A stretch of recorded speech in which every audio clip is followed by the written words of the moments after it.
Welcome to another edition of the Gridiron Report. I'm Jarret Johnson, and wow, man, did Texas Tech really dominate the Liberty Bowl, dominated Mississippi State, dominated Mike Leach to the tune of a 34-7 victory Tuesday night. And I tell you what, they really dominated just from the outset, and it was a complete domination, both sides of the ball. Now look, as they pointed out multiple times on the telecast, Mississippi State was without a lot of players on defense. And look, Texas Tech rolled up over 500 yards of offense. They took advantage.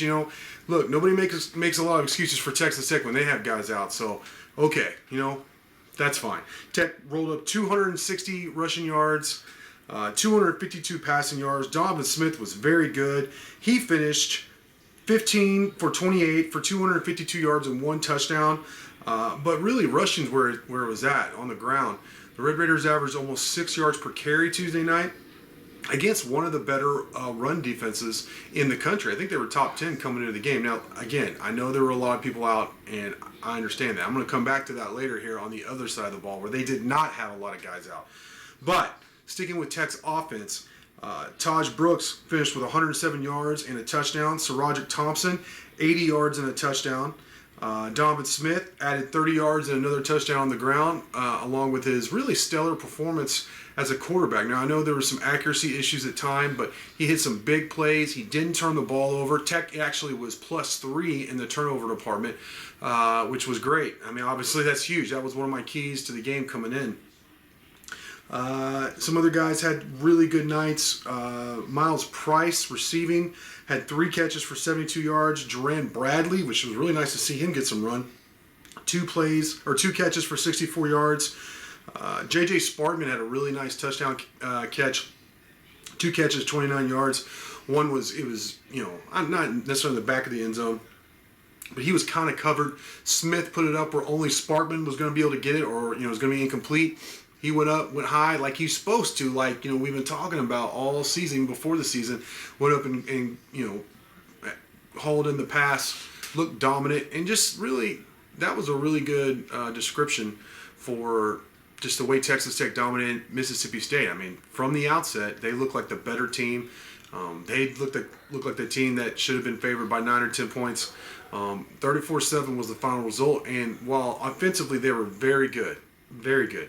Defensively is where it really kind of blew my mind because, like I said, Mississippi State came in with a high-powered passing attack. Will Rogers, a quarterback, one of the most prolific passing seasons in SEC history. I think he finished second all-time with over 4,500 passing yards. Of course, we all know about Mike Leach. We were expecting him to come in and really tear this defense apart, and quite honestly, this is the truth. Texas Tech's defense kicked Mike Leach's butt and his offense's butt. They just totally dominated him. I mean, only 7 points.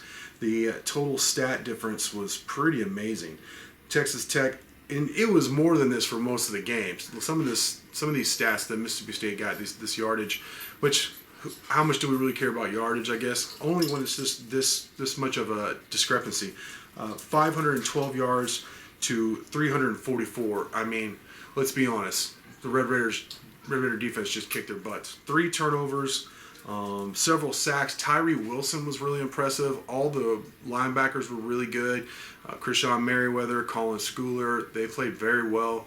In the secondary, I mean, Adrian Fry, he hadn't even played a lot this season in the secondary, and he had some pretty big pass breakups. Man, I can go down the list. DeMarcus Fields was really good. Eric Monroe had a nice pick and played well. They tackled well. They got after the quarterback. They did all these things we've been wanting them to do. And the ultimate result was that Texas Tech finishes with 1,013. So that's significant. This is a significant building block for this program as they enter the Joey McGuire era.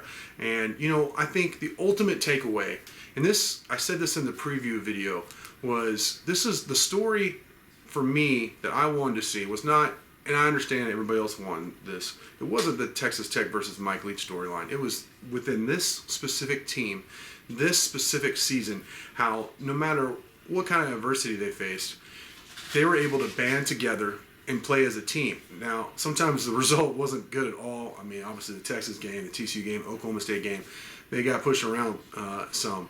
But they still, I mean, the effort was there. You could tell these guys were playing for each other. Just the way that they all, banded together and chose to play together and play to win this bowl game. I'm not surprised that they did that. I thought that they would do that and still end up losing, because I thought in the secondary they'd have a hard time. And then, I didn't know that Mississippi State would be without 10 players, including a lot of their main players on defense. So there were some unknowns there, but what isn't unknown, what we do know about this season and this team, and what I'm ultimately going to remember about this team, was how they stuck together. The whole pump jack thing, they keep working.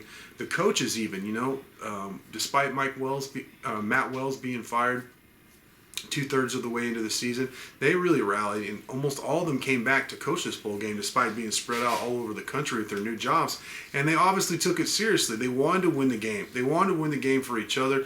And I think that's one of the coolest things you could say about a modern athlete, with just all the distractions there are now, how we all see like the me attitude. And this team was just about each other. They didn't care about what people like me said, people in the media. They didn't care about obviously what their friends or family were saying. They care about what they thought about in that football facility. And I just got to tip my hat, man. Seriously, tip my hat to these guys for showing that kind of effort, staying together, and really inspiring us in a way in terms of blocking out the distractions and, being selfless, and ultimately producing a winning season, a season worthy of remembrance, if for nothing else, what I just laid out, and the fact that it's a winning season. I mean, it is. So, first bowl win since 2013, first winning season since 2015, actually. I'm just really impressed with these guys and their efforts. So, like I said, hats off to them. Sonny Cumbie, all the coaches coming back, handling their business. You just never know with bowl games, but hey, they won the Liberty Bowl. Texas Tech, first winning season since 2015. Really impressive stuff. What a great way to wrap the season. And of course, we're all excited about, what the future holds with Joey McGuire. So with that, I want to thank you for watching.